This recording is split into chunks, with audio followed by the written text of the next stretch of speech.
We love having you. So welcome to all of you here, as well as I don't know how many participants. We have about 30 right now. Today is going to be a fun evening. Mohit, why don't you come over? Today is going to be a fun evening. I want it to be a very engaging, relaxed conversation. And I know that, is that working? Yep. No. Whatever it works. Yeah. All right. Yeah. All right. Come on, more. Sorry, I'm just giving a few seconds for people to settle down. And we'll get started.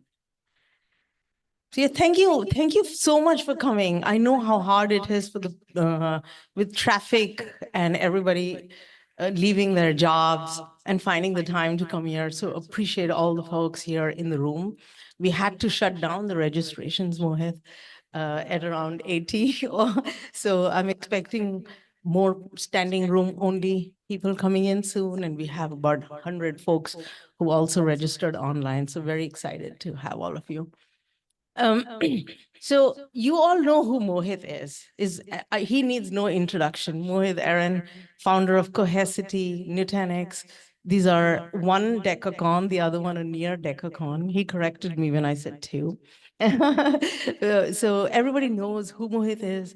No introduction needed. But the way I introduce anybody I'm on a panel with, I generally like to tell them my experience of them. So my introduction is very personal. So not to embarrass you, Mohit, too much, but the Mohit that I know is extremely generous with knowledge, and that I feel is the greatest gift that anybody can give. He has been so what's the right word? He's been extremely generous, helpful to us at FalconX in our own journey. And I really enjoyed all the sessions you had with me and the team. And I just felt that we had to bring this knowledge to the rest of the world, so to speak. So here we are. Thank you so much. Thank you for having me. So that's Mohit for you. Before I, get into the question answer session, I want to share the context a little bit more of why we have Mohit here. So I think somewhere around the August timeframe, Mohit started working with us at FalconX to help us figure out what our goals are, the mission, vision, OKRs, and all of that. It was really mind blowing. It was great sessions. Me and my colleagues thoroughly enjoyed it. However, personally for me, I have done a lot of these tools in my previous companies, and I was familiar with them. And then, hello, please mute if you're on the Okay. everybody on the online, please mute.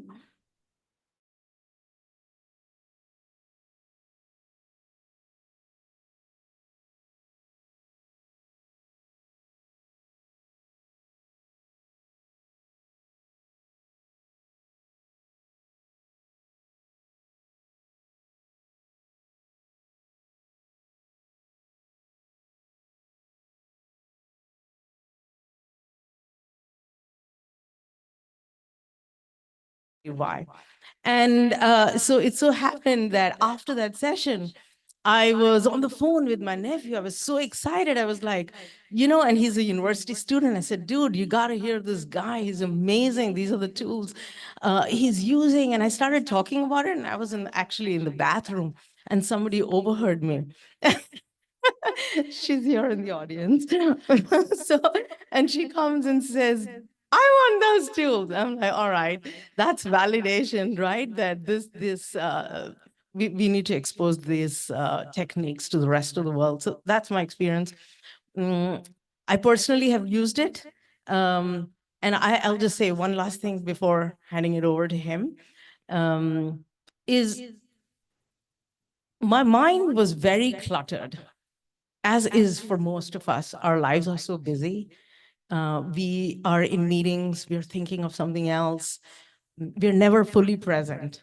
But after I used some of the tools that he said, I truly mean this is I have reduced my clutter to such a significant extent that I can just be there in the moment, in meetings or in the time with my family, just be there in consciousness, examining the contents of my consciousness of whatever is happening there. And I feel productive and I feel at peace. That's usually don't really go together. It's very hard to be very productive and peaceful. So that's I've hyped you up so much, Mohit. All right. Now, before we jump into the questions, I was actually very curious. What are the challenges that you all face in the audience with your own personal productivity or in general managing your time and things of that nature? Does anybody want to volunteer in the audience or online? Should we pass on? Yeah. Too many things to do. All right. Multitasking. Everything is P1, priority one. Okay. Take this. Anybody else? Prioritization, yeah. Shish. Information overload. I have to repeat the question so people online can hear. Yeah. How to de-stress when things are not in your control? Managing stress. Yeah. Ria, any questions online? Yes. There are so many channels like Slack, mails, all those places, and there even into the Slack there are so many channels. It's not easy to organize all in a single place. True.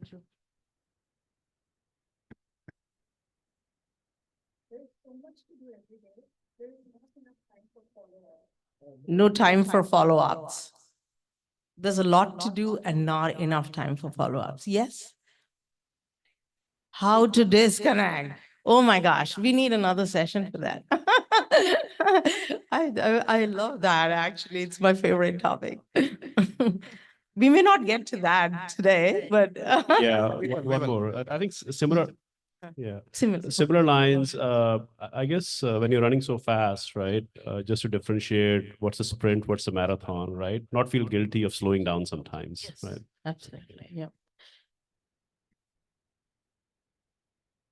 You need a mic because we want the people on. Deepa says making hard decisions when there is not enough data. And Piyush Malik says drawn into multiple directions due to changing market and priorities. Got it. Yeah. All right. Just for you to Remember them all. I have already categorized in my head. One is out. We are not going to talk about that. But we will. All right. There you go. So Mohit, the first thing for me, like I mentioned, how using your productivity tools as an individual really helped me. It'd be great if you can just share how you manage your own time or even the projects that you manage. That is personally your responsibility. How do you do that? Right. So let me first start by saying a few things, right? So whatever I'm going to talk about today is not theory.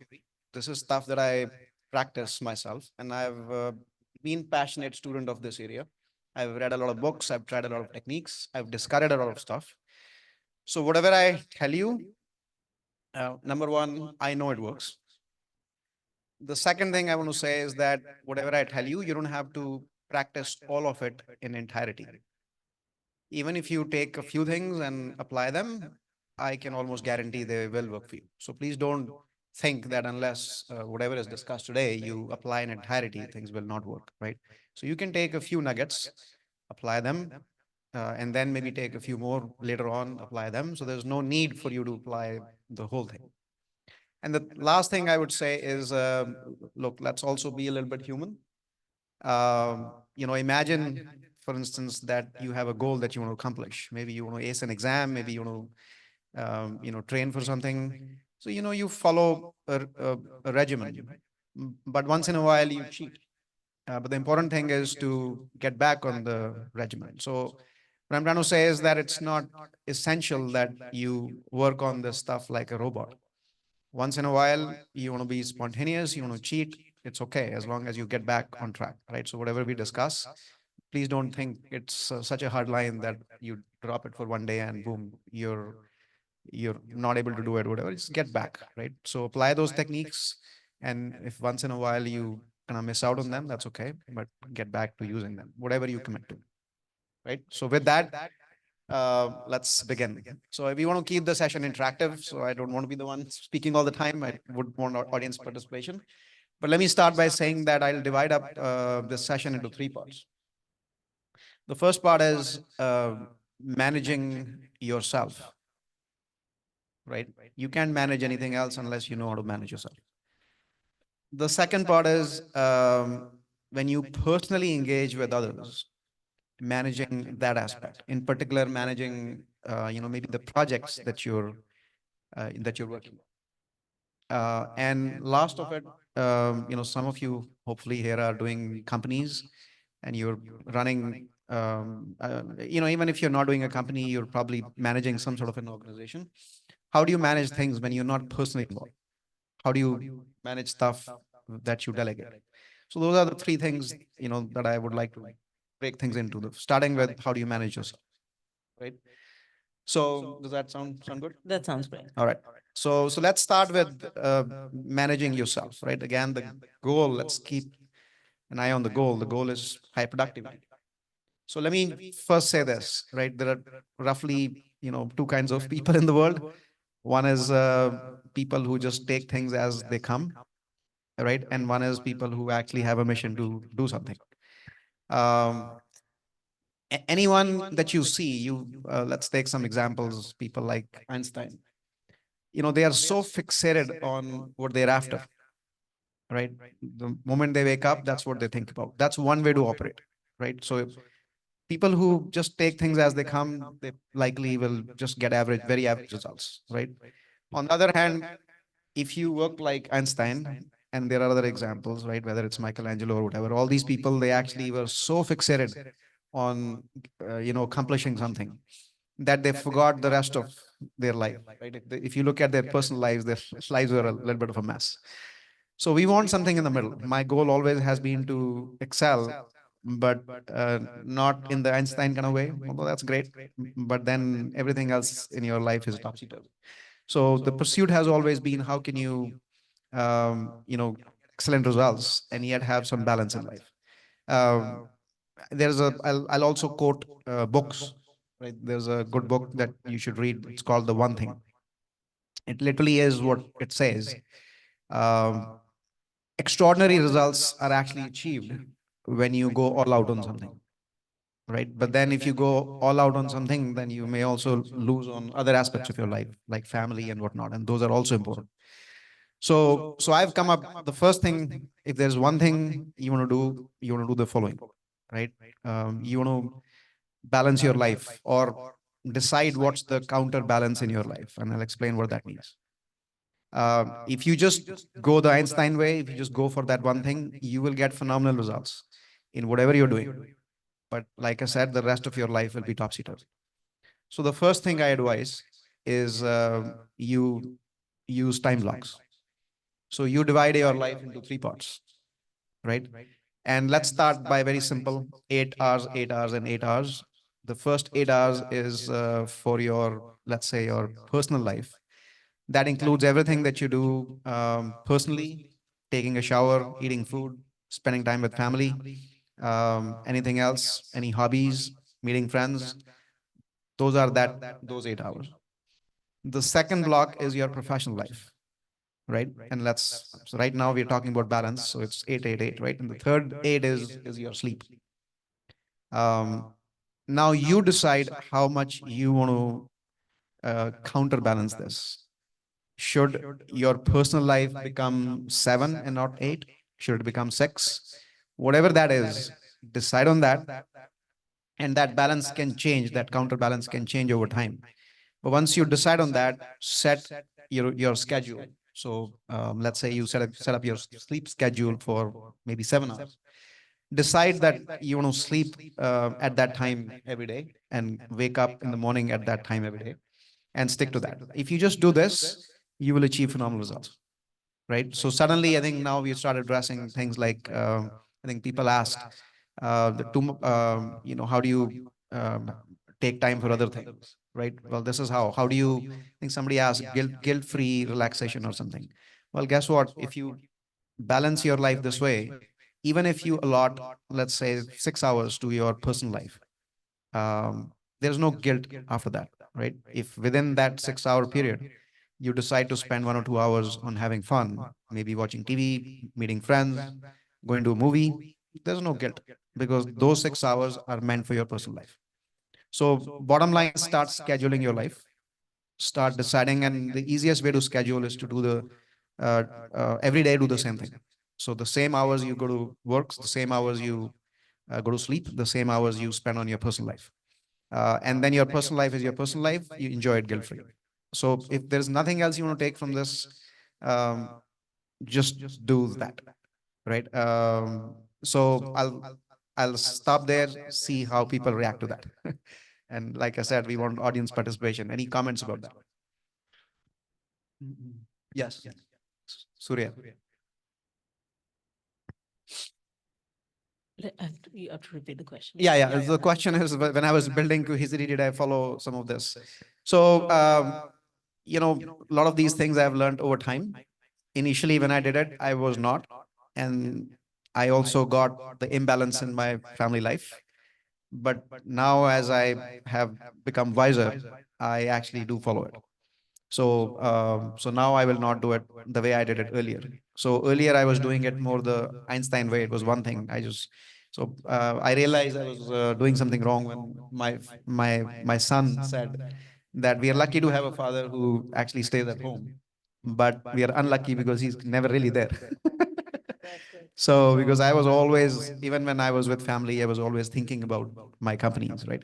And you don't want to do that. There was no need. Remember, if you are so fixated on that one thing that even when you're with others, you're actually not with them, trust me, you're actually inefficient because you keep thinking that you have 5 more hours before you go to bed. And so the time right now is going to be inefficient. But on the other hand, if you know that at 8 p.m. it's family time or at 7 p.m. it's family time, and beyond that, you only have maybe 1 hour to spend on your professional life, then you'll just automatically be more efficient with your time, right? So that's when I realized that you need to start time blocking. So sometime in the middle of Cohesity, I started applying this, and I've kind of stuck to it. So it's actually very productive, right? Trust me, spending 5 hours, even if you spend 5 or 6 quality hours on your professional life, that's better than spending 9 hours that are not efficiently spent on your professional life. So do that time blocking, and you can counterbalance. You can make your professional life 9 hours. It's okay. But whatever time you allot to your personal life and to your sleep, then stick to it. Don't cheat, right? Once in a while, if you want to cheat, like I said, we're all humans, but then come back to your commitments. Yes.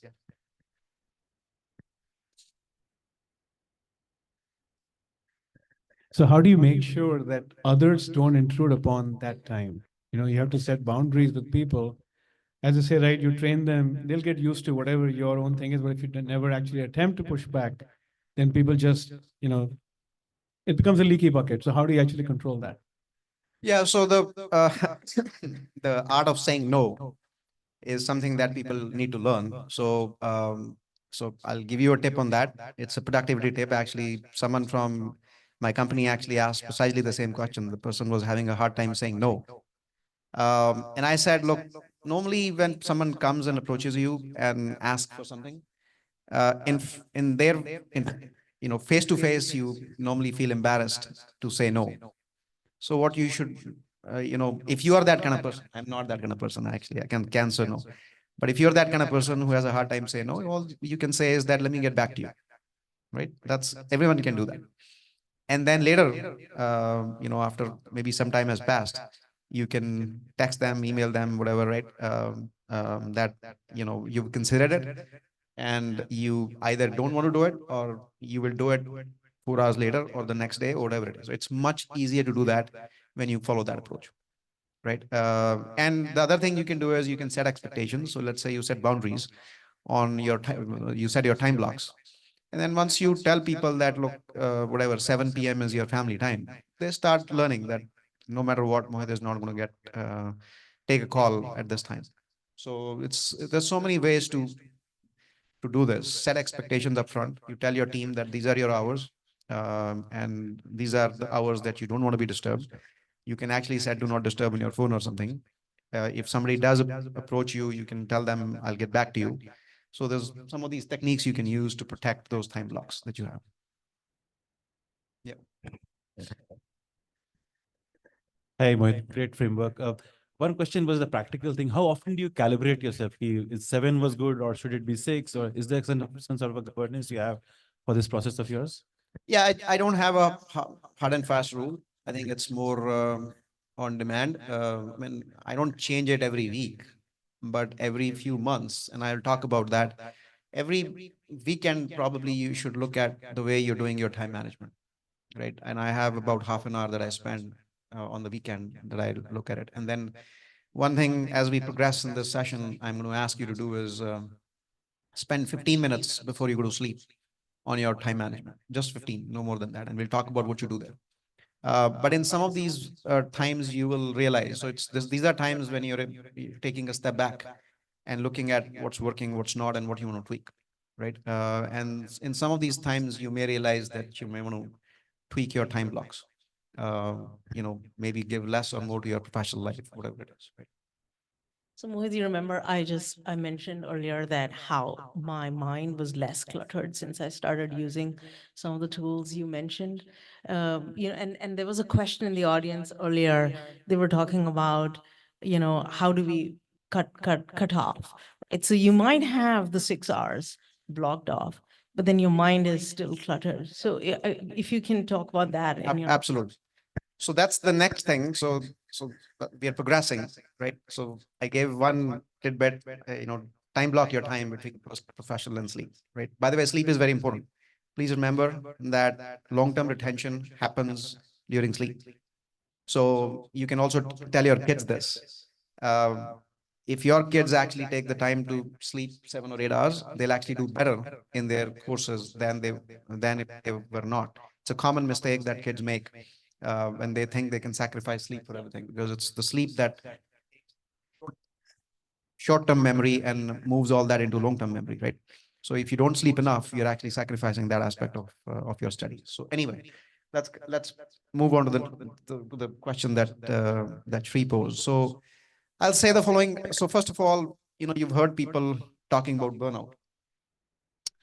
I contend that burnout does not happen based on how much you're working. Burnout actually happens based on how much you're carrying in your head, right? So what does that tell us? You want to not carry stuff in your head unnecessarily. Ideally, you should only carry stuff in your head that you are dealing with in the present. Everything else that belongs in the future should be parked somewhere, and you'll get to it whenever the future comes. But the only thing you should carry today, right now, is stuff you need to do today. That's it. And so, we'll talk about a system for achieving that, right? So that's next. So this system that I'm going to talk about is, again, I will reference books. So it is derived from a book called Getting Things Done, right? So let me describe it. So it's what I'm going to describe is a digitized version of what you'll find in the book. Maybe the guy has. I've read the book a long time back, right? So I have my own tweaks to this, but the bottom line is that you need to divide up. Well, first of all, whatever is the incoming. I think somebody mentioned, how do you deal with lots of interrupts, right? So whatever interrupts are coming, whatever is, if you can just park them somewhere. So have a few places to park them. One of the places where I park my interrupts, actually, I don't park them, they get parked automatically, is my email inbox, right? Anything that comes, it just parked there. The second place where I park incoming stuff is, you can use different things, but I use Todoist. And again, I'm not endorsing it in any way. You can use n number of tools out there. Trello is another one. I think there's something called TickTick or something. I use Todoist. It's very easy, open. If somebody says something that I need to do, I can just add a to-do item and that's it. But this is incoming.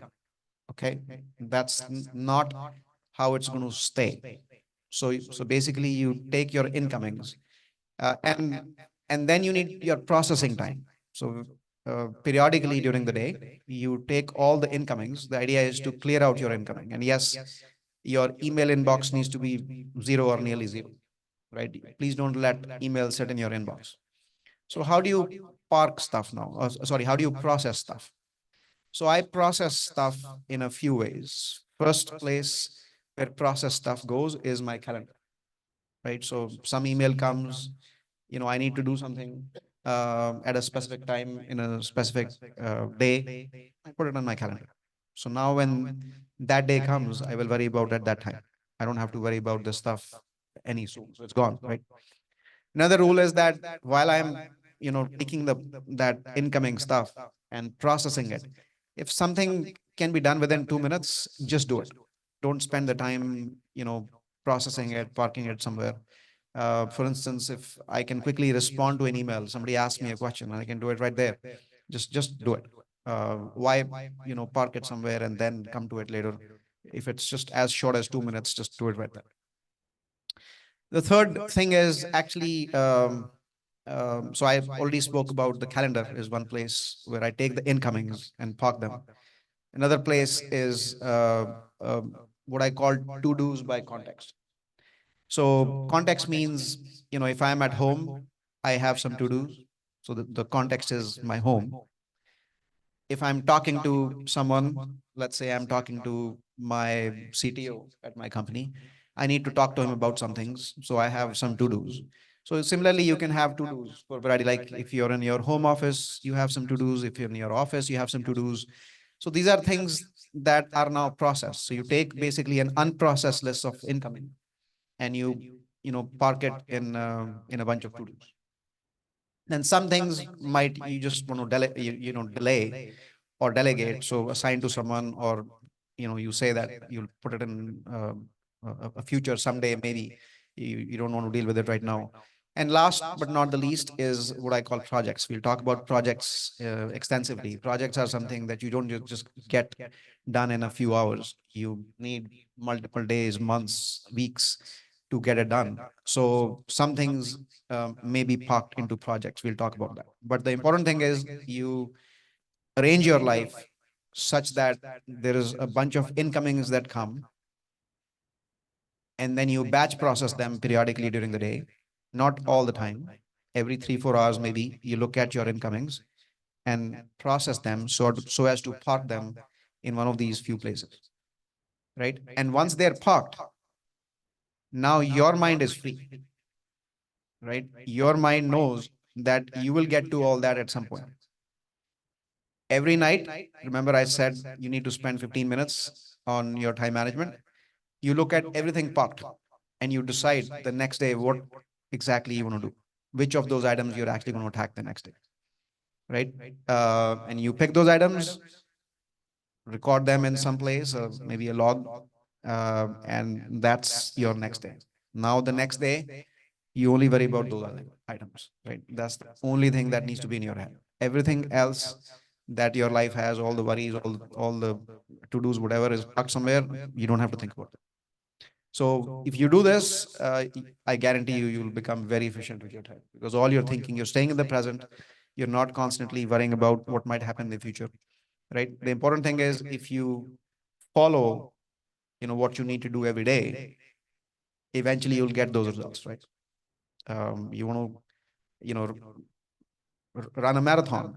Well, just decide to do what you want to do the next day. And as long as you keep doing that day after day, you will successfully run a marathon. That's the idea. Right. So that's how we do stuff. But I pause there, see how people take that. And if there are any questions about that, then we'll say more. Yeah. Yes.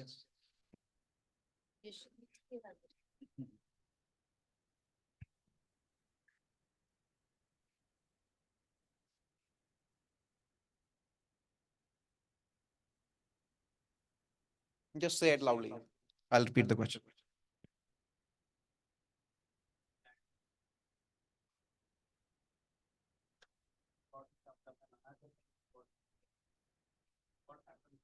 That's prioritization. You asked, somebody asked. Yeah, so whatever important comes in, again, the rule is it first comes in your incoming, right? And when you process it every few hours, then you can decide how urgent it is. Trust me, it's not like the sky is falling down on every small thing that comes. Once in a while, if something is super urgent, then you can attend to it right now, right? Or that day. And yes, if you decided to do, let's say, 5 things during that day, some of those things will not get done, but that's life. But it should not happen every day. If it's happening every day, something wrong with your prioritization. You can always, those incomings, park them and get to it at the right time. Now you can, if some of our jobs are like that you actually get high priority stuff. So then in the 7 or 8 hours that you reserve for your professional life, accommodate for those 1 or 2 hours. So when you pick those 3 or 4 items that you want to do that day, make sure that you don't overload your day, right? And you leave enough time for incomings that day. So that way, that, the whatever incomings, urgent stuff comes, maybe some of you guys are in support or something, and some important customer comes knocking and you has to be dealt with right away. Well, okay, so you reserve, an hour for that, right? And see how much time that takes. And then in the remaining time, you pick up your items from the previous night, the 15 minutes, and then you do those, right? So that's kind of how you do it. So basically, the daily you have a daily list of things you can accomplish. That's it. And more often than those things will get done, right? Unless you're overburdening yourself, in which case the next time you have those 15 minutes, you decide you shouldn't pick that many things, choose less. And sometimes, once in a while, you'll get an urgent thing that'll displace one of those things, which is also okay. That's life. But the important thing is that what I do, again, going back to that one thing, of those 3 or 4 things that you write down that you want to do, make sure you know with clarity what's the most important thing. Protect that, right? The one thing. And I guarantee if you keep doing that one thing, right, and you protect it, if everything else goes haywire, just do that one thing. You will actually be very productive. Yeah. Yeah. Oh, sorry.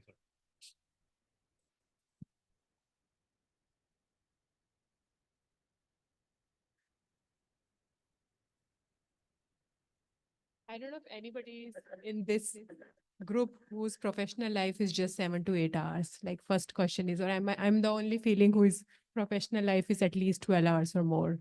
Mine is 8 hours. What did you say? 8 hours? Mine is 8 hours. Again, it's how efficiently you work on those 8 hours, right? So max, if I look back, 9 hours is actually more than plenty. You're probably including, lunch hour and a bunch of other things in your profile, the commute and whatnot. I push all that into my personal life. So 8, 9 hours of quality work is plenty every day.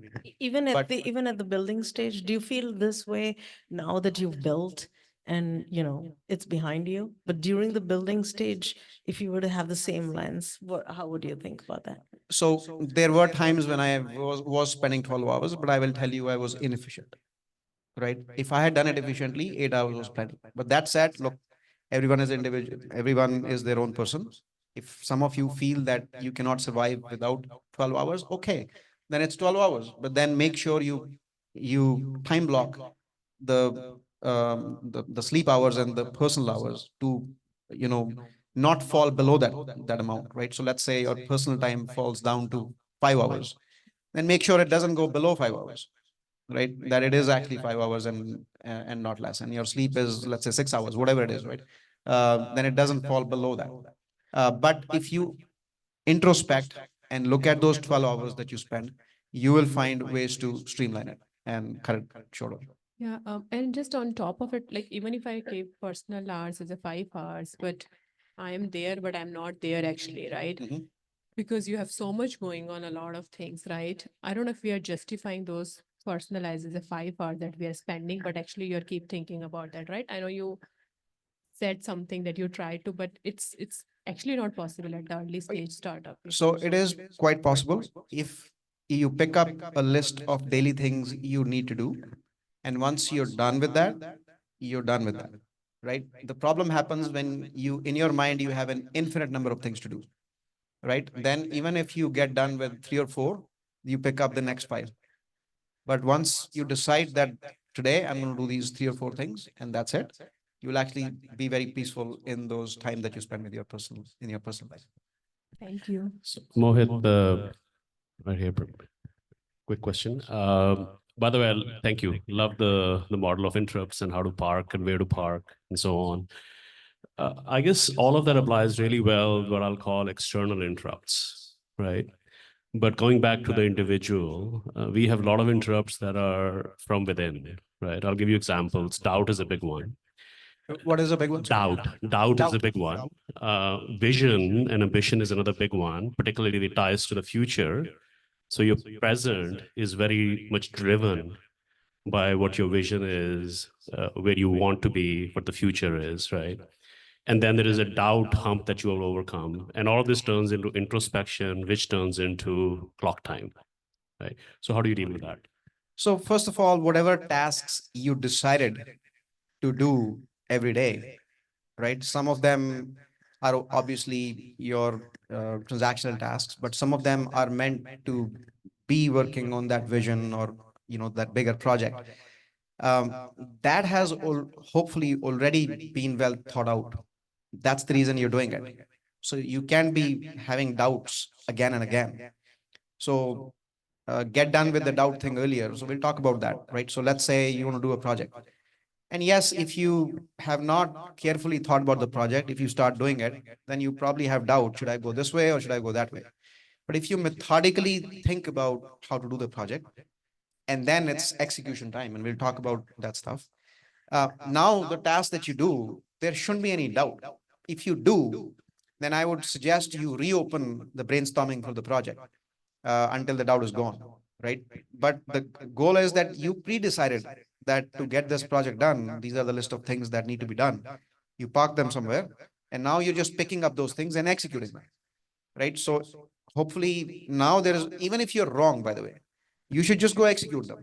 And on the side, you can reopen the brainstorming or what have you if you have doubts. But there should be no doubt in getting that executed, even if you feel it's wrong, because you committed to it earlier, right? So that's my answer to that.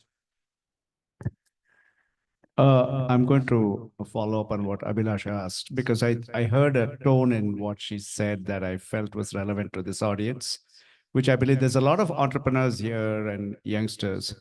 My question is, so you say, okay, a portion you can do what you thought you needed 12 hours, you could have done it in 8 to 9 hours. But in this, we all live in perspectives of other people.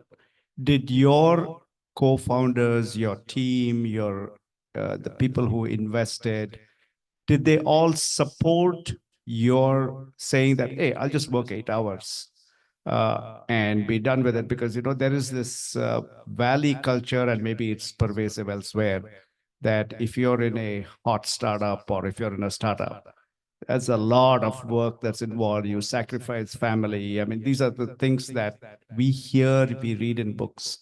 Just wanted your perspective, because if you're not popular with the rest of your team and you're saying, hey, I'm just going to do this and be done with it, that may be your perspective. How do you deal with those interactions? So actually, let me address that head on. I used to, for the longest time, when I didn't have people reporting to me or didn't have a big team, I actually, believe it or not, I used to go for the longest time to work at 12, right? So In the night. no, in the afternoon.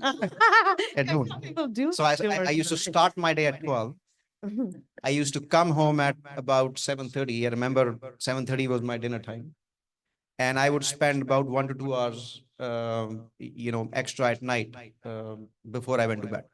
So that is not 12 hours. And my team felt I was the hardest worker. So it is not even correct that you need to work 12 hours, right? So I was spending maybe max 9.5 hours. And that was my, I didn't plan for it explicitly, but even when I was thinking that's the only thing I do, I was working 9.5 hours. So that's in my mind plenty. And just to answer your question more directly, people should worry about the quality of your work, not the quantity of your work. If they're actually looking at the number of hours you spend and not the quality, there's something wrong. Uh, so uh, With everybody. with everyone. You should probably get away from that company if they're counting the number of hours you work, right? Yeah, and it's more like, I felt when we were going through the journey with you, that it's like defining a play in a football kind of scenario. The more you have an idea of what you want to do on the field, the easier it is for you to execute. You might improvise while you're there, but you generally have a framework. And personally, for me, I started logging everything all the way from organize lunch with my girlfriends or book a ticket to New Jersey, whatever, everything I just logged. And alone was freeing because you'd have a thought that comes and you're in the middle of a conversation and you can't listen or you can't be there because you're trying to not forget what you have. So then I just like use a little notepad and I jot it down and then I transfer it to Asana. That's what we use. But anyway, that was fantastic. I was wondering if you could transition and tell us a little bit more about the projects that you as yourself as an individual are managing. Yeah. So now let's move on. We spoke about managing myself. This is stuff nobody else is involved in. Yeah, we'll come back to you. Just one second. Then we'll move on to, okay, now how about the projects I'm involved in? This is where other people also come in, right? So you're starting to engage with other people. Okay, quick question before we go there. Go ahead. No, just quick comment. Do you think, Mohit, the fact that most of the Valley culture is basically, 25-year-olds starting startups with nothing else to do, no family life, that's the one causing this perception that it should be like a 12-hour thing and not 8 hours? I don't know where it's coming from. I think normally startup culture, people think that all startups do is work, work, work, and nothing else. I think it's a fallacy. If you look at the best companies, that's not how the founders work. I've never worked that way. Even when I was not time blocking and whatnot, in hindsight, that is not how I was working. Right? Yes, I would maybe carry my work in my head because I was not so organized, but I was not working 24 hours a day or even 12 hours a day. Where are the online questions, Ria? Okay, got it. Sorry, I just wanted, before you go into that. So we have Naman asking for the daily to-dos in your list. How should one balance between optimizing tasks versus being perfect in completing those tasks? For example, the 80-20 rule. Yeah, the rough rule of thumb, whatever you decide to do during the day. Look, we all have, I do too. I will write too many tasks that I think I can do during the day. But that's okay, as long as you prioritize it. You have the most important one at the top. And then if I don't get through everything, it's fine, right? Big deal. They just move to the next day. So the 80-20 rule should apply to that prioritization. What is the most important thing? That is that task you should do, and everything else, if it gets done, that's great. If it doesn't get done, it'll get done some other time. So apply that 80-20 rule to that. So be maniacal about your most important stuff and do that early in the day, right? So when you start your day, the professional day, try to do your most important things earlier. If you push it to later, it may not happen. Very well put. Then Shashwat is asking, what informs your decision to choose the 3, 4 things for the next day? The prioritization question. In the 15 minutes, do you think how you would attack each problem? And do you choose the ones that you are most confident about solving? Also, some tasks are challenging and we don't have clarity on how much time it'll take to overcome the challenge. How do you prioritize such tasks? I think prioritization is very personal. Also involves your team. So I think between your team, you should know what projects are the most important.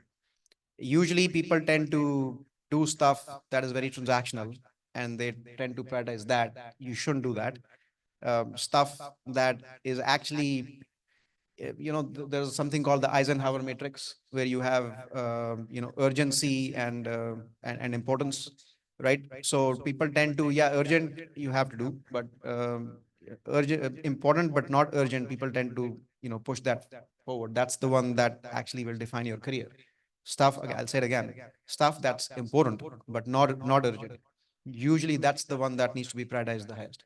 Everything else doesn't matter, right? So if you can just put down your tasks into the Eisenhower matrix, and that might be one way you can use to determine what the priorities are. And I do think that, we do have a question later on we've planned to cover where we talk about planning, brainstorming and all that. So a lot of this will be covered then. Yeah. We have somebody online who has offered to be working for you also, by the way. There's a comment. It's not a question. So we can send her resume over to you at some point. There is a question here, but this is a framework question, Yeah. a decision framework question. Perhaps we can postpone it to Yeah, let's the get done with the second Yeah. part of the session, and then hopefully that'll answer many of the questions that are coming up. So, okay, how do you engage with others? So let me give you a few techniques, right? And again, I totally stand by these because I've used them again and again. They work like magic. So the first concept is collaborative learning, right? It's a phrase I coined. It basically consists of those two parts, collaboration and alignment. So collaboration. So imagine that you're having a tough decision to make, and different people have different opinions, right? The way you should go about, coming to closure on that is you start a phase called collaboration, where everyone goes. So imagine that you're sitting on a table and you go round robin. Everyone gives their opinions. No opinion is wrong. I actually, when I start a collaborative alignment session, I even announce that this is a collaborative alignment session. And I want you to hear, I want you guys to say opinions that are contrary to what I say. I want to hear all the data. In fact, I say that imagine there is a virtual basket in front of you, and you're putting your opinions in that basket. Once the opinion, fact, story, whatever you have lands in that, it doesn't belong to you anymore.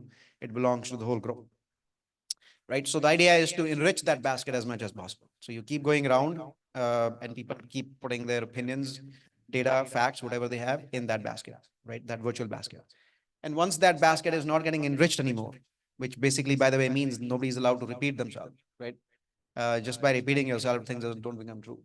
Once the basket is no longer getting enriched, you move to the second phase, which is alignment. And we call it alignment and not agreement because this is disagree and commit. Everyone doesn't need to unanimously agree. You align in a certain direction, right? And there are multiple ways to align. We'll talk about them. But once you've aligned, everyone moves in that direction, right? So a lot of the complex decisions, I think they were earlier on when we started the session, people were like, how do you decide this and that? Well, you decide using collaborative plan, right? It's magic. Trust me, it just works. Even if you make a wrong decision, later on, you can do a second collaborative alignment to fix it, right? So it allows you to not be in an analysis paralysis mode, overthinking, what have you, right? If you have doubts, do another collaborative alignment. But decide one, use collaborative alignment to decide a certain path, and then go follow the path until new data presents itself, and you need to maybe course correct. So that's one way to engage with others. So you basically base what you do with others on collaborative alignment, right? And I said there are multiple ways to align. Easiest way to align is to unanimously agree. If that happens, great. If that doesn't happen, then the next way, the next priority order is the leader in the room makes the decision. That's why we hire leaders. That's why this is not a democracy. I tell in my company, right? Whoever is the leader in the room, they make the decision and explain to others why that person made that decision. The third one, if there's no clear leader in the room, or if the leader doesn't want to make a decision, you can put it to vote. That's the third way to align, right? Or to disagree and commit. And the last way is for a leader who's not in the room to veto what was decided, right? That's the last one. Hopefully the veto doesn't happen too often. But these are basically the ways to disagree and commit or align. So you collaborate and then you align. Okay. So with that, so this is the way to make any decision. There's no point if two people are fighting, if they're in conflict, those two people probably are smart people. They have good points in support of whatever direction they want to go in. Call a few other people in the room. You can do collaborative alignment among two people, right? But call a few more people and collaboratively align. And that's the direction everyone is going in, right? So that's the first rule when you engage with others. Now you can use this framework to do brainstorming for your projects, and we'll talk about that in a second. But again, I want to see how that landed. Any questions, thoughts about that? By the way, people ask me, so when does collaborative alignment not work? I'm like, it doesn't work when you didn't follow the process. It always works, right? If you followed the process, it always works. I ratify. That's how our first engagement with Mohit was on that. And I'm looking at Vivek here. We had so many ideas and thoughts. We were running around like, a chicken with a head cut off. And he really helped us think about all the opinions, put it all on paper, sit down and vote, debate. It's almost like the debate decide. And there's another term I can't Yeah, remember. that's the next framework. So now let's talk about brainstorming. So let's say you're coming up with you want to do a project, right? A lot of ideas, people want to pull in different directions. So we want to use collaborative alignment as the foundational piece, but there is a process you follow for brainstorming. Now let's first talk about the wrong way to do brainstorming. The wrong way to do brainstorming, people just start talking, right? The loudest voice in the room probably wins, right? You probably go in the wrong way. Another wrong thing that happens during brainstorming is you start debating way too early, right? Somebody says something, another person says, no, I don't like that. Here is how we should do it, right? These are all wrong ways to do brainstorming. So I'll offer another book here. It's called Positive Intelligence. So I've extracted a method to do brainstorming from informed by this book. The book doesn't explicitly lay out the method, but I extracted it from the book. So here is how, in my mind, the right way is to do brainstorming. So brainstorming should be divided up into 4 phases. The first phase is basically lay of the land or explore. So people talk about how it is right now. No ideas, please. It's just you're probably doing a project for some reason, right? You probably want to fix something, you want to improve something, you want to accomplish something. So talk about the lay of the land. And so you go round robin. No idea is bad. Oh, sorry, no opinion is wrong. So you just lay down, and one person acts as a mediator and writes down what people are saying one by one. And we've done that. So everyone talks about what's kind of not working without blaming anyone. Then once people have exhausted themselves, what's not working or the lay of the land, or even what is working, then you move on to the ideation phase. In the ideation phase, the idea is to generate a lot of ideas without debating, right? The moment you start debating is when ideas get killed. So debates are not allowed. You're not allowed to say, I don't like your idea. So you go round robin, and everyone is supposed to either say pass or offer an idea. Now you can build on somebody else's idea. That's okay. But you cannot say somebody else's idea is wrong, and that's just not allowed in that case. So again, I'll repeat it. The goal is to generate a lot of ideas, even if those ideas are wrong. But you're not judging them. You're not judging that those ideas are wrong. You generate a lot of ideas. Once you've exhausted that second phase, you go round robin, and pretty much everyone starts saying pass because they don't have any new ideas. Now you have a bunch of ideas. Some of them might be good, some of them might not be good. That's okay. We don't know. You move on to the third phase. So notice in the first 2 phases, we have not done any debate whatsoever. Right? The first one was lay of the land. You lay out what the problems were without debating anyone. The second one was you generated a lot of ideas without debating anyone. The third phase is where you start the debate. So you go through all the ideas that were generated in the second phase, and you basically do collaborative alignment to figure out which ideas you're going to keep. So you either keep that idea, or you tweak the idea, or you reject the idea. Whatever you want to do, you do it using collaborative alignment, right? So you take each idea, right, bullet by bullet, and go around the table doing collaborative alignment. And so at the end of the third phase, you basically have a bunch of ideas that the whole team has aligned on, that this is what we're going to pursue. The fourth phase is you take those ideas and build them into a plan. We'll talk extensively about plans. It's very important, right? And then you go execute the plan. But again, I'll wait and see how that landed. Mohit, maybe remember you also made us do a prioritization. Oh yeah, of that. the third phase as part of your collaborative alignment, you also put a priority on your ideas. So you can just choose maybe 3 priorities, P1, P2, P3, and you assign a priority. So now you know which ideas are more important to pursue and which are less important to pursue. It will help when you build the plan. The way it will translate when you build the plan is you will pursue the more important ideas first and push the less lower priority ideas to later if the resources are not enough, right? So automatically you prioritize. The goal of whole of this exercise is not just to come up with ideas, but also to come up with the actual plan to execute those ideas. And now, again, what I said earlier, the goal, the outcome should be that everyone involved in the project should know what to do the next day, and that's it. And if you just keep doing that one day after another, the project will get done in the right priority order. Yeah.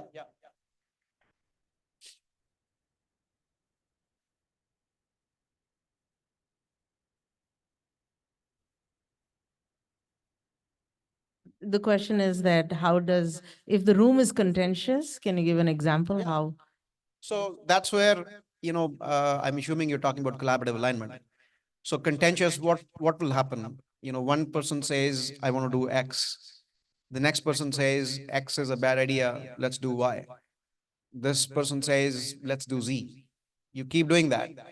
Finally, but the important thing is the ideas are kind of landing in that virtual basket, right? They're no longer your ideas anymore. Once you are no longer generating new information, everyone can generate information on support of what they're saying, and against the somebody else's idea, right? But once all that information is out, the important thing is that everyone can see the pros and cons of each idea, right? If that basket is no longer getting enriched, you move to alignment, and now you say, Miss the first person, which direction you want to move. Everyone indicates what direction they want to move. If there's I gave the pecking order on how to decide. Usually, when people see all the information, it's amazing. 95% of the time, they all move in the same direction anyway. It's unanimous agreement. But even if that doesn't happen, the leader can say, okay, I see all this data. I want to move in that direction, and here's why. The nice thing is everyone now feels heard. Even if things don't go their way, they at least feel heard, right? And hey, maybe that direction is wrong. We'll figure out once we get more data in a few weeks or months, and then we can do another collaborative alignment. The point is, it's no longer analysis paralysis where we are stuck just because two people are saying let's go in different ways. So I can give you countless examples on how this just works magically. I was going to say, not only do people feel heard, that's a great point. I was going to bring that up, but also they see the logic of how they came across, and you really depersonalize these ideas. Yeah. So they're just evaluated on their own merit. Niru, you wanted to ask?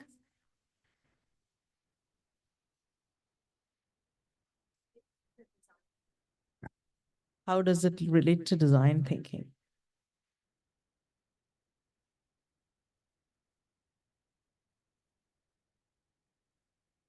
I don't understand what you mean by design thinking. Is there a framework? There's a framework called design thinking. Uh-huh. So she's asking us, how does that framework Can you talk a compare to little bit? ours? Can you do a little bit more about that design thinking framework? Because I'm not familiar with it. Exactly the steps that you followed. So design thinking is the first thing is you come into the room, you're giving the post-it notes. So as you said, no idea is bad. Everyone puts first is the problem statement, and if everyone says that this is the ideas, then you categorize all of those ideas and then you start thinking about pros and cons of each of the ideas, and then prioritize, do the planning, and then do the execution. So that's the normal way of doing the projects, at least in the large enterprises. Yeah, for okay. So design. if that's what you're calling design thinking, the problem that I usually find with that is people are doing their independent stuff, sticking post-it notes. I've seen that, but other people are not reading it. The way I like, my round robin approach is everyone is up and listening to that person, right? That's why I like the post-it thing a little bit less. Whatever you're discussing, let's engage. But when one person is speaking, everyone else is listening to that person, so they internalize what's being said, and that's where that shared basket becomes useful because everyone knows what's in the basket and why. Usually, when people put post-it notes, you only worry about your post-it note and not about others. It doesn't happen. Any other questions on that? Okay. So I think we can now transition to, now that we have the collaborative alignment. Now, how do we go into the planning process, the OKR process? That'd be Yeah, so we'll talk about planning. So planning is a topic by itself, right? And I'm a big fan of plans. So we already spoke about a framework for your personal management. We roughly spoke about the fact that there is something called projects in there, right? So a lot of your tasks are transaction tasks, and you put them either on your calendar or you put them in your to-dos by context. The remaining stuff, the more important stuff goes in projects. But how? Well, it goes in plans. So let's talk about planning. So, let's talk about the right way to build plans and the wrong way to build plans, right? So here are some of the wrong ways. The wrong ways is to not have anything written. A lot of people do that. In my mind, that's very wrong, for a variety of reasons. First of all, you don't even know. You carry everything in your head, right? We talk about that. If you don't write anything down, you don't know what to do the next day.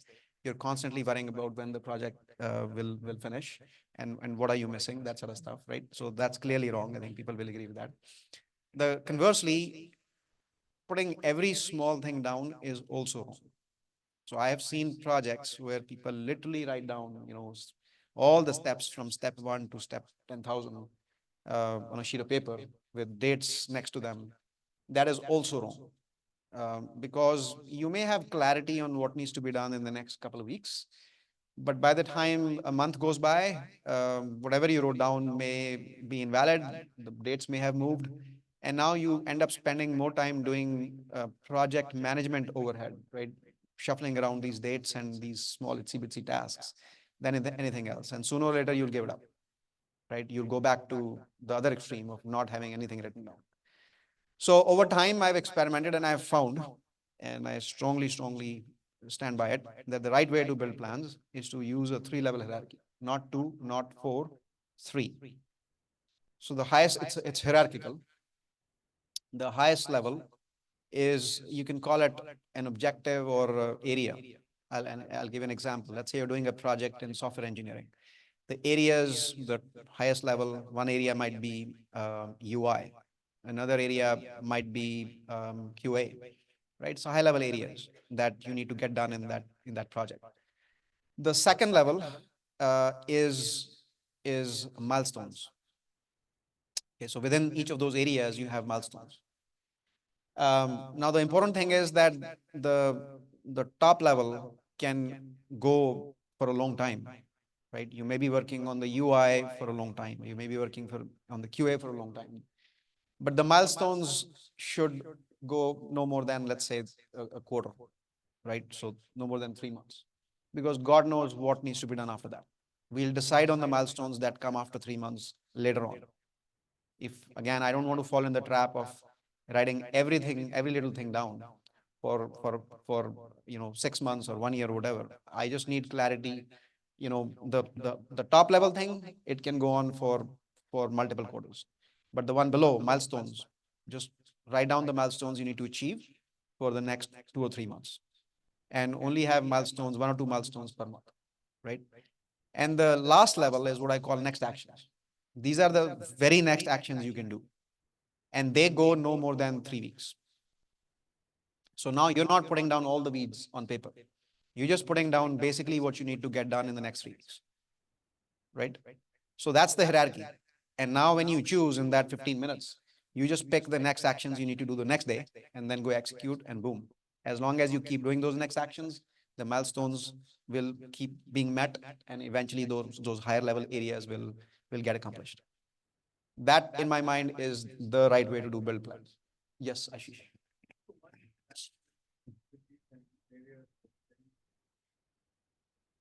Planning and doing learning. You don't really know what you're getting into. There's research, there is uncertainty, there is learning challenges, and we are so distracted. The learning muscle also depends, right? How much you're able to actually learn effectively and deal with the fact you don't really know much until you keep digging. So it could be a very uncertain time period to manage your learning as well. So have you seen that in your own experience, and how do you manage it? All the time, you put learning as part of your plan. If some project involves learning, And this is especially true when you're actually forming a company. There's a lot that you don't know. So you want to do accomplish something. Learning is part of the project. Maybe it's one of the areas, right? And you have learning milestones, and you have next actions pertaining to learning. But whatever you have learned that you can apply from the other areas in the plan, and you're actually executing on that while you're simultaneously also learning. If you look at my plans, they all have learning as part of the plan. I have a follow-up to Ashish's question, which is a challenge that I think a lot of the startup founders will probably face is, you may have an idea on what the objective is or what the key result is, but then you By the way, not. key result is the same as milestones, right? An objective Yeah. is the same as area, whatever else. Sorry, I used the wrong terms. But with that, but you don't know what's going to work because this is something you have sat in a room and you think this is what you should do. So as we go out in the market and we are improvising, then perhaps there's a signal that is being given to you that you should change it. I might be confused. Is it because I haven't put in enough effort that I'm not seeing the results? Or is that a signal? And how do I change my plan? So remember what you've done is with all the data that you did have, you did a brainstorming session. And based on that, you came up with the plan. Now, whatever data you had, it didn't guarantee that whatever you're, implementing will actually work. But as you get more data and you find out that whatever you were doing was not working, then you should do another brainstorming session and maybe tweak that plan. And then now you do that essentially a course correction on what needs to be done. So this is how you do it, right? But at any given time, you have a plan that you're executing without any guarantee that it actually might work. Or maybe at sometimes you will have a guarantee, but that's okay because you know that as and when you generate more data, you can always tweak that plan with another brainstorming session, right? That's how you do it. Got it. And the milestone approach is also helpful. You've given yourself like a couple of weeks to make this work. And if it's not, then that's an evaluation point right there. Yeah. So I also advise that people should have periodic sync ups on the plan. Like literally, it should be a real time sync up, face to face meeting, and everyone's in that meeting is assigned some tasks, or rather next actions, and then you know who is not accomplishing them, and then you can question why. Maybe they are overloaded, maybe they're just not competent, maybe the team needs some course corrections. So plans are also a great way by which you can actually course correct, right? If you gave yourself very aggressive dates, you know that you can also tweak those. So, but if you don't have a plan, trust me, you'll just meander here and there, and it's all best effort after that, right? You will not even know that you're not performing well, or why, or the reasons why you're not performing well. But if you keep looking at the plan every so often, I advise once a week at least, for the team to get together and look at the plan, and you just whatever tasks, next actions were assigned, complete them, and assign the next few ones, right, for the next week. And as long as you keep doing that and things are on track, everything is good. But if you feel somebody is not accomplishing the tasks, start asking the questions why. Start asking whether you need to course correct in some way, or whether you want to course correct in a bigger way, that things are just not working. You thought that by executing this plan, you delivered some feature to a customer, things should work, customer should be happy. They're not. Okay, course correct. Time for another brainstorming session and tweaking the plan in a bigger way. Mohit, how many plans now that, like you need to kind of decide on the next action every day, the 15 minutes before going to bed? How many of them you could have in parallel? And again, do you have to prioritize them? Because ultimately all of us get so many of those and we need to have like next action for all of them. Yeah. So this is, first of all, plans only for stuff you're engaged with. And hopefully you're engaged with no more than, for senior people, 2 or 3 projects at any given time. And then some projects that you have delegated that you want to stay on top of, but you're not actually, implementing the next actions. So I personally have these 2 buckets.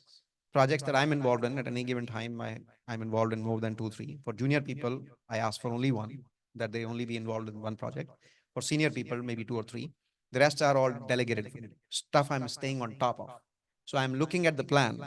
I'm looking at how it's progressing, but I'm not necessarily, attending those meetings or doing any next actions for that plan. As long as the progress is there, as long as the milestones make sense, as long as the areas make sense, I'm happy. So that's the stuff I'm engaged with. Then there's a bunch of stuff I'm not even engaged with. We'll talk about that separately. Yeah, actually, segued into that area that I was about to go is running a company. A lot of these are founders. How do we actually manage all these projects at an organizational level, dashboards, plans, and all of that? How do we put it together in an organized fashion? So the plans are more in a smaller setting, right? Because only the people engaged in the plan should look over those plans. And they go, for me personally, I have like a page, you can keep it in monday.com, Asana, you can keep it in Google Sheets. It has basically that layout that I use for getting things done, right? It has my to-dos by context, it has my projects, it has my delegated projects, right? So I keep it that way. But the broader organization should work using OKRs, right? And we can talk about that. So that's the third thing. Remember in the beginning, I said there are three aspects to productivity: managing yourself, managing the projects that you're involved in, and number three, managing stuff that is not even you're personally not involved in, but nevertheless, it's your responsibility. So that's that third part. We'll get to that. But any questions about planning and Ishita, projects? go ahead, Ishita. You can ask a question.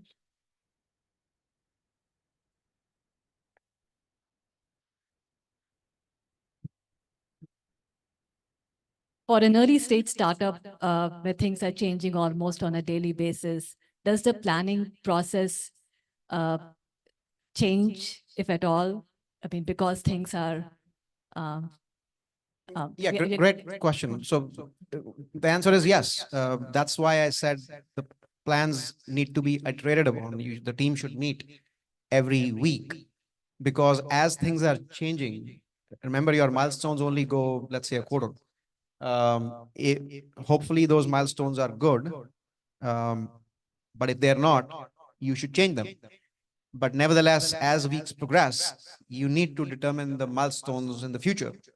So they also need to be determined on the fly, as basically as things change. But hopefully the milestones you decided for this month are probably good and you should execute on them. But maybe the milestones are a little bit further on. They may be changed, or even when you come up with newer milestones in the future, that's all determined by the newest information that's available. It works. All my, there are some people here from Cohesity. They can tell you that this process works irrespective of what size startup you're in. There's one question online, which we didn't get to. Deepa is asking, decision making is a big part of an entrepreneur's life. What framework do you use for quick decision making? Collaborative alignment is, trust me, it is so fast. You'd be amazed how fast decisions are made using collaborative alignment. I think you guys have seen it. Vouch it. 2 hours, we were done. And really, it helped us like keep going back. These 2 hours were actually a PIB session, a positive intelligence brainstorming session. So I went above and beyond the collaborative alignment. But if you just want to decide one thing, yeah, that thing you just do a collaborative alignment, it's done in 10 minutes. By the way, PIP is also performance improvement plan. That's a PIP. That's not a PIB. When he said PIP, I'm like, oh my gosh, we are PIB. I did not mean PIP. I know. But I actually lost my train of thought. Sorry. Yes. Yeah.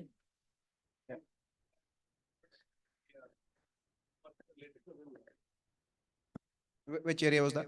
So, you talked about managing your time and then you talked about projects and so on. One thing I found very fascinating and I've tried to apply in my own career is give time a purpose so that you can go all in and focus. So planning helps because you're not trying to decide what to do at this time. It's already laid out. But then the key trick is to get into it and not be distracted by other thoughts and other things. So that means getting into flow state and those kinds of things. So can you speak to that? Because it's one thing to put something on the calendar. It's also another thing to show up and the intention of doing that thing. But then it's actually the hard part to actually do it. So people have tried Pomodoro technique.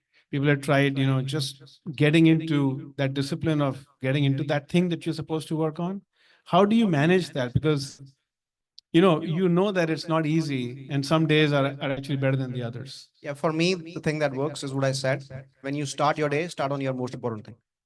The minute you start on the less important things, so let's say you lay out 5 things and you start with the least important thing, then that thing takes a life of its own. And by the time you come to the most important thing, the day is already over. Right. So, we all probably that most important thing sometimes can be hard and it's tempting to take the less important thing. Maybe it's also more attractive. Fight that urge, start your day with the most important thing, and then you'll see all this doesn't matter. It just works. Also, for me, zero inbox was freedom. It was such a freeing experience. Yeah, I would actually, I forgot to say, there is a guy, his name is, a lot of you hopefully use Gmail. There's a person by the name of Andreas Klinger.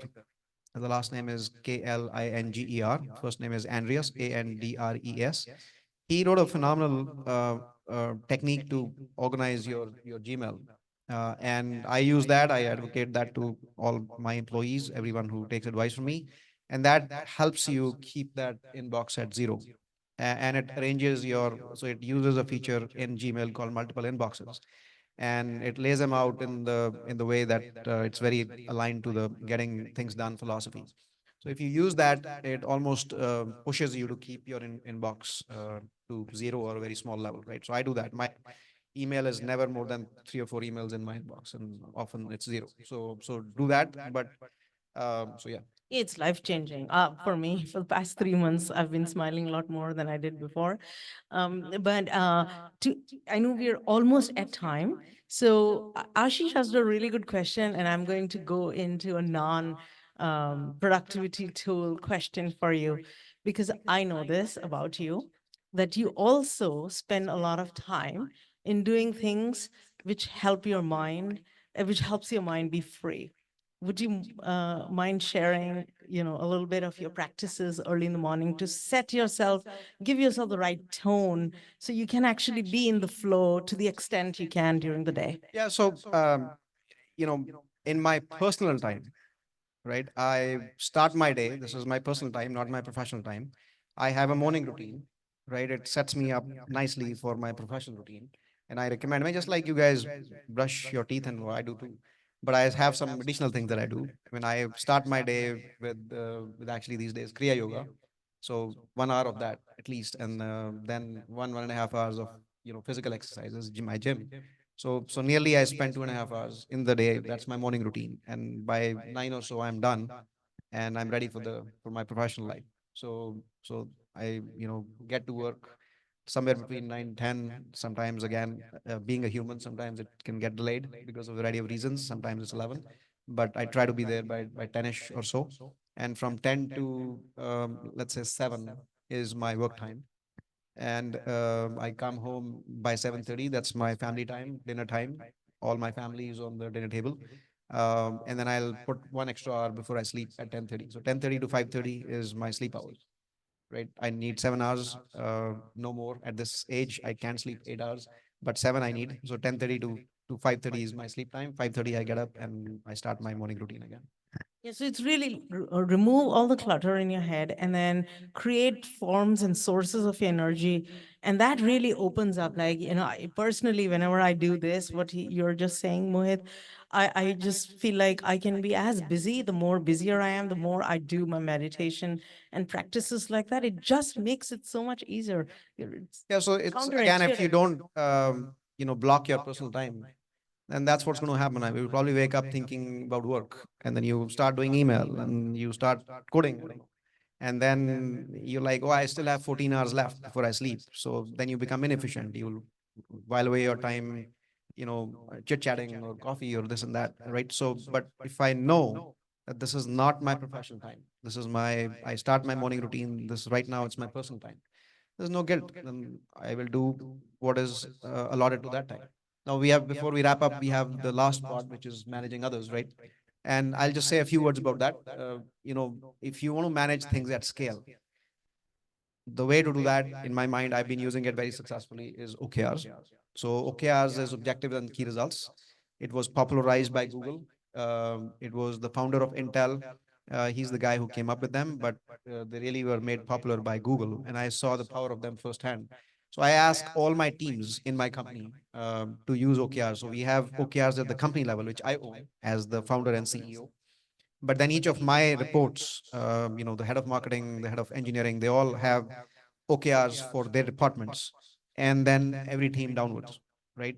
We divided up our engineering into squads of 6 to 7 people each, and each squad had an OKR, right? So when I look at a squad, or I look at anyone's performance for that matter, it doesn't necessarily have to be a squad. But let's say I'm looking at marketing, I am actually looking at their OKRs. I'm not looking at their plans. I'm not interested in their milestones and next actions or what have you. I'm interested in their OKRs. OKRs just contain two levels: high level objectives and key results or milestones within that. Right. So, like clockwork, what they're supposed to do, every team is supposed to do, is the first week of the quarter, they're supposed to build their OKRs. Then, as the quarter goes, every month, they're supposed to update the progress on the OKRs. And when the quarter finishes, in the first week of the next quarter, they are not only supposed to build the OKRs for that quarter, they're supposed to grade their previous OKRs for the last quarter. The grade itself is not a not used for any performance purposes. It's for the team themselves.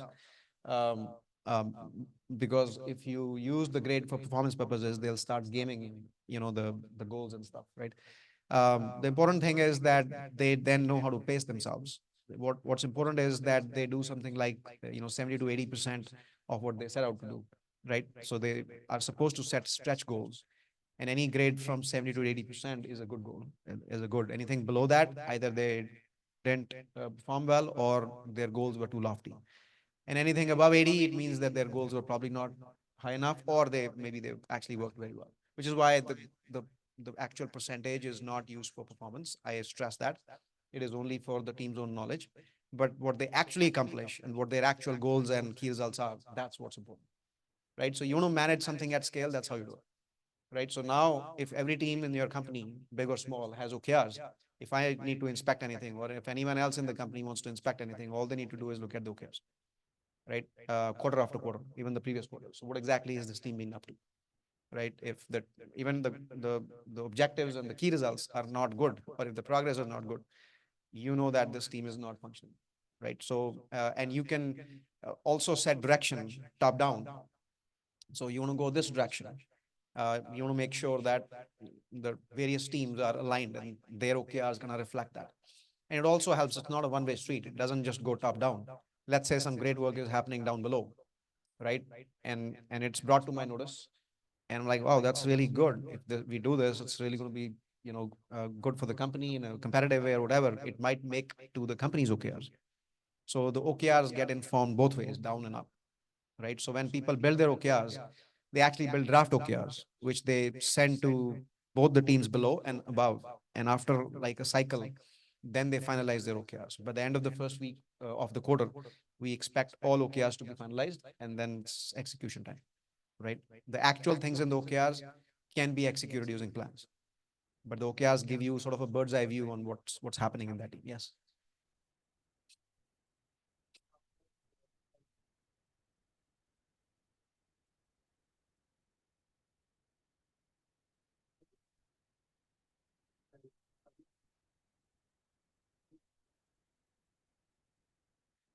Yeah, so remember I said that you're supposed to do monthly progress on the OKRs.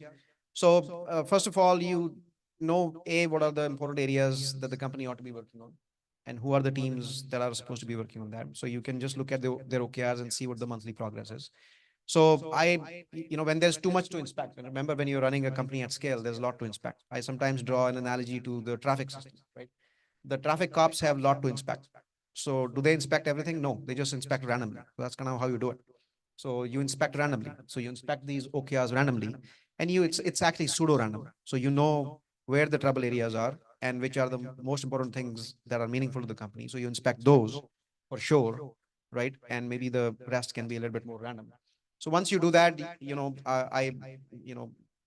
when I'm the CEO, I usually have these OKR reviews. So I'll call, these teams pseudo randomly to these reviews and ask them to present their OKRs. And they get early feedback that way, right? And if they're not doing well, we also catch them and then course correct. So that's kind of how we do it.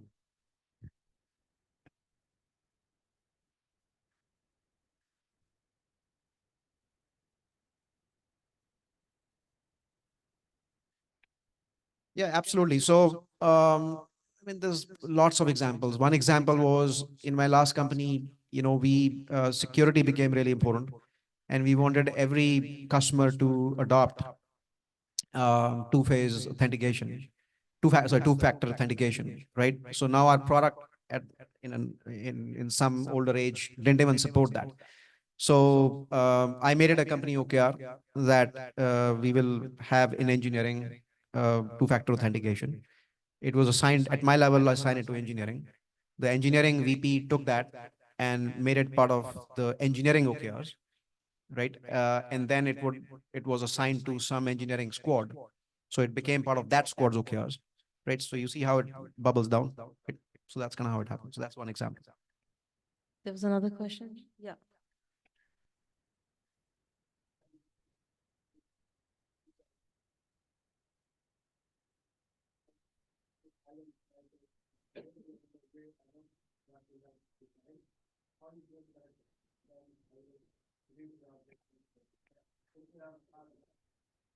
Yeah, I personally do not.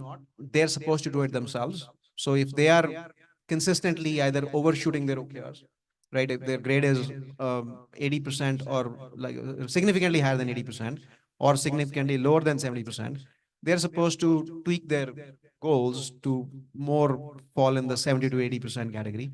What I worry about is more that whether their goals are right or not, whether the milestones and the objectives are correct. And you can get a feel for, okay, hey, this is a 10% team. They only accomplished this much in the quarter, right? So I'll look at that. And I expect my reports to look at that for performance management purposes. And by performance management, I mean both negative and positive, right? Some team that is over accomplishing should also be rewarded.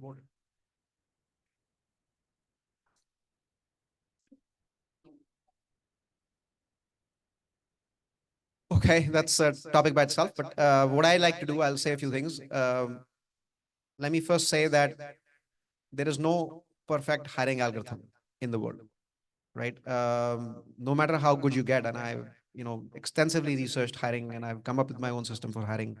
But you will let in people who perhaps are not the best performers, and you will also have people that are great performers. So what I like to do is, first of all, everyone probably knows about 360s, right? You do it. I advocate you do it at least once in every 6 months, if not at least once a year, right?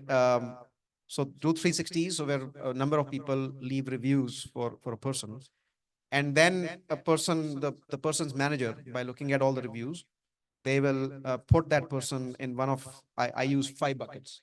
So the topmost bucket is significantly exceeds. You can call it a A plus person, right? The one below that is just exceeds. So you can call it an A player, right? So A plus A. The next one is meets expectations. So that's a B plus. Not everyone in your organization is going to be an A player. It's foolish to expect, but there are a lot of solid players. So for that, we have a B plus. And then below that, we have a person who sometimes meets expectations. That's a B player. And then finally, we have a C player. So 5 categories: A plus, A, B plus, B, and C. All right. Now, my philosophy is that I don't want B and C players in my organization. It's up or out. Either they move up or they move out.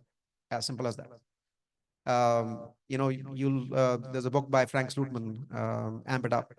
He talks about how the C players are going to be found out. They're going to be, moved out sooner or later. It's the B players who kill the company, right? So you want to actually move them out.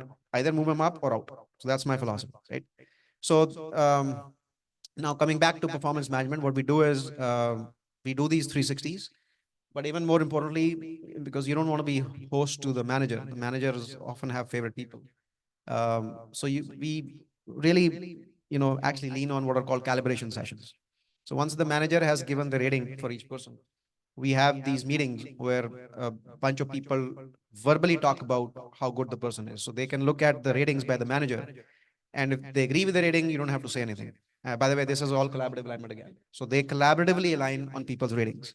So let's say I'm sitting in the meeting, right? I'm just an ordinary person. I'm a peer. The person should be one or two levels above the people who are being reviewed. So I look at somebody's rating, it's a B. I agree with that. I don't have to say anything. But if, let's say, the person is rated as a B plus, but I do not agree that it's a B plus, I raise an objection in the calibration meeting, right? So basically, we flag, all the people in the meeting can flag who they want to talk about. And now, once that person is discussed, let's say it's Joe Smith that's being discussed, it's collaborative alignment. The manager has to collaboratively align with the rating that other people are saying. And if the collaborative alignment is that that rating should not be B plus and it's B, then the rating is changed to a B. And now, if it's a B or a C, if it's a B, then it's the next action. Maybe it's a PIP, right? Or maybe people determine that a PIP will not even help. It's just better to just push the person out, right? So it depends on what the next action is. Just one sec. Now, I said that these things should be the 360s, because 360s are a lot of overhead, right? Takes a long time to write the reviews and blah, blah, blah. So what I like to do is, yes, we do 360s either once a year or twice, but the calibrations I like to do more often, right? So even if there's no 360, I like the managers to take the old rating from whenever the last 360 was done and update that on a quarterly basis. And then we can have a calibration session, because there's nothing to be written here. People just get together and decide. And if you want to do this, at least for the leaders in the company, right? Because if the junior people are not being calibrated every quarter, that's okay. But leaders can really take the company south. So I want calibrations done on the leaders at least, right? Every quarter, how they're doing it, right? And you can even refine it further. If you want to make it efficient, you just do it for the people who are actually not doing so well. So I want that up or out to be executed really quickly. Do you Yes. do that to your C-suite as well? Yeah, yes. But who will do it? Me and my board. Yeah, I want to ask. Yeah.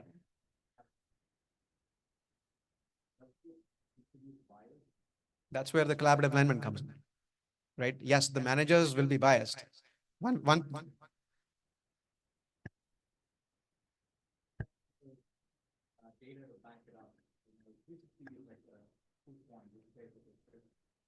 No, people. So I disagree. People know. If the person has been around for, let's say, 3 to 6 months, people know how they're doing.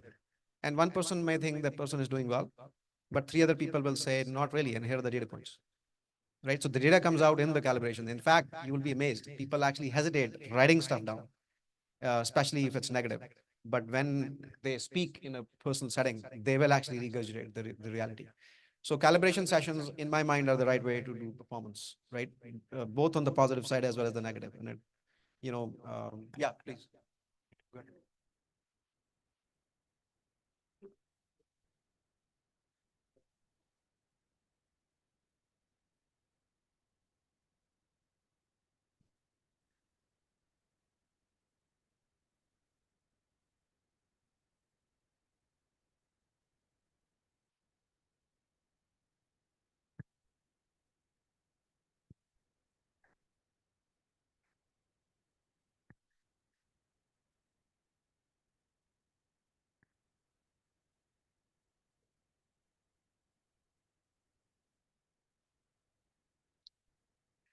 I try to give multiple answers to that. If that's the setup, the first answer is, if that's the setup you have, it's the wrong setup. So I believe, first of all, that the individual contributors should not strictly be below the managers. I always, like, for instance, at my former company, we have what is called the office of the CTO. And we have, as soon as anyone becomes, these are all individual contributors. They are basically architects, and they have become peers of the managers, directors, and even VPs. So in calibration meetings, they're at the same par as the management. So it's not like only the management is making calls on the calibration sessions, right? So these guys are the senior most people in the technical ladder. They are, at par with the managers, and their opinion counts. So it's not like a bunch of managers are sitting and making those decisions. So that's point number one. Point number two is that I actually don't like having just career managers. So I actually want my managers to be deeply technical. So even the managers, and this is a realization that came over time. Initially, I actually made the mistake of hiring career managers. I don't do that anymore, right? I prefer, especially in engineering, that my managers are deeply technical to the extent that they should be even able to look at code, do code reviews, have participate in technical discussions. So then they are much more in a better position to calibrate a person as opposed to a spreadsheet pusher who, is just, I find no value in them. I did want this thing to end at 7:30 with 13 minutes over. Last question, unless there are any burning questions. Oh, there is a burning question. There you go. How do you know it's a burning? It's not a burning question. It's actually something that I relate to, Mohit. So thanks for sharing. I think a lot of the practices, being at Google, I relate to what you just said. But one thing again from the Google experience was how scalable was this OKR exercises for you at Nutanix and Cohesity? Without betraying any trade secrets, in a large company, these get gamified a lot. And how has been your experience in enforcing the discipline behind the OKR principle? Yeah, so uh, the the spot checks are necessary to ensure that they're not being gamified.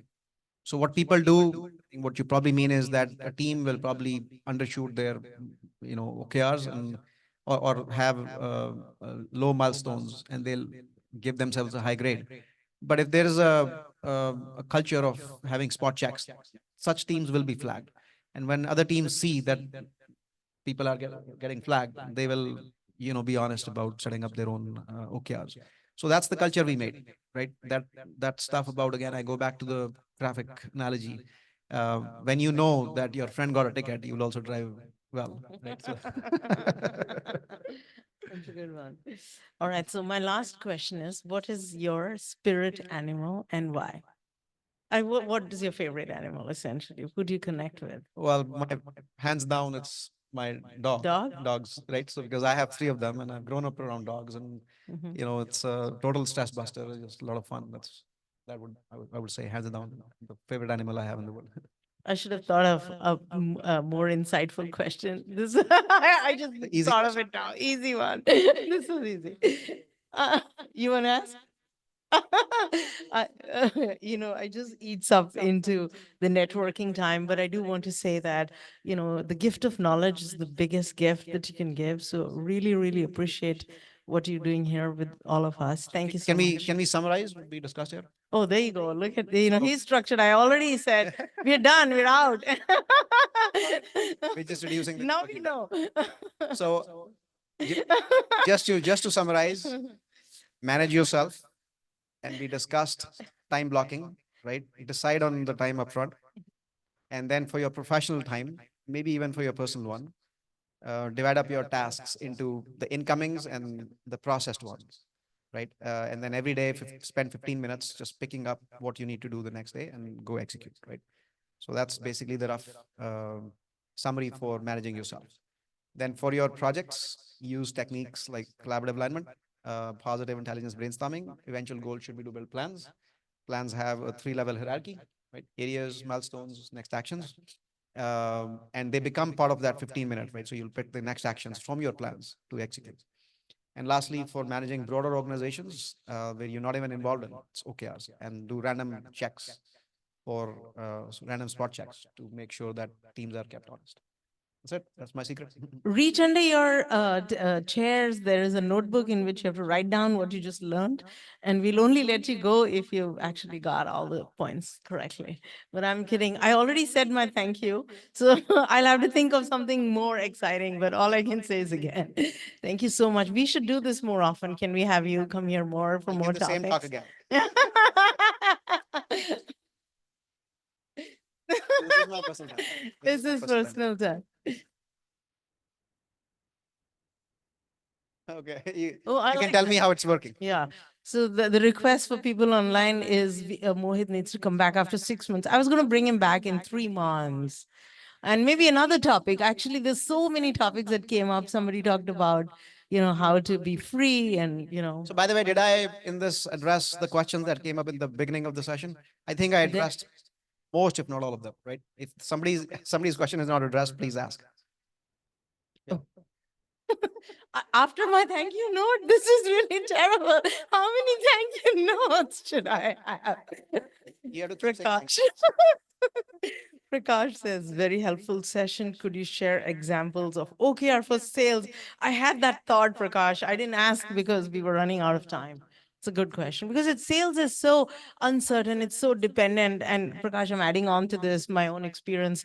You don't know how the other party is going to respond. So it's very hard to plan around sales, I feel. No. Everything is actually, I would say everything can be written in plan, especially sales. So let's say, sales happens at different level. You can be an individual sales rep, or you could be a sales manager. You could be a CRO. So at a higher level, maybe one area in your OKR, one objective could be hiring, right? And you have milestones that I need to hire XYZ number of people in so and so territories, right? Another one could be that I have to build X amount of pipeline. Another one could be I have to build X amount of alliances, right? So you can Yes, so divide the up. input, the input and the activities, you're right. Those can be in planning. But let's say you want to close an account, and that may not, you may have done Yeah. all the right things. So I would like to differentiate between, so in the OKRs, we said we have objectives and key results. Key results are of two kinds. One are leading key results. These are in your control. And one are lagging key results. These are not in your control. Right. You should definitely have some leading key results. If you only have the lagging ones, these are not in your control. So, you can't do much about them. So it's okay to have a few that are lagging. So maybe, closing X amount of revenue is a lagging one. That's right. But the leading one is to maybe build X amount of pipeline, to hire X amount of people. So you should always have leading one, things that are in your control, right? That you can do and accomplish. So that's kind of how you get to the lagging ones. If you do the leading ones, you'll automatically get to the lagging ones, right? That's true. Well, I don't have any other creative way to say other than thank you, Mohit. You're bringing you back again. Thank you so much. Make this one the Before we break for networking and food, the lovely sandwiches out there Anuja's ordered. Our sponsor for the day is ICCI. So if I could invite the gentleman here to quickly, what did you say your name was? Nishant. So Nishant, would you want to go ahead? Thank you. Thank you, Vivek. Thank you, everyone. I am part of ICICI Bank. We're based in the Bay Area. We do the painful stuff. We bridge the gap between India and US. So if you have any burning questions about your personal India banking, corporate Indian banking, remittances to into India, we can help. So I'll be around. Feel free to reach out to me and we'll love to address your queries. Thank you. Thank you so much, Nishant. Thanks, everybody. Have a wonderful evening. Take care. Thank you, Mohit. Julia, do you want to take a few pictures of us very You survived the return back. When did you get to come? Let's get I came back on 20th. Oh, 20th. Yeah. So you've had a couple of days to everything's okay. Well, I got a stomach.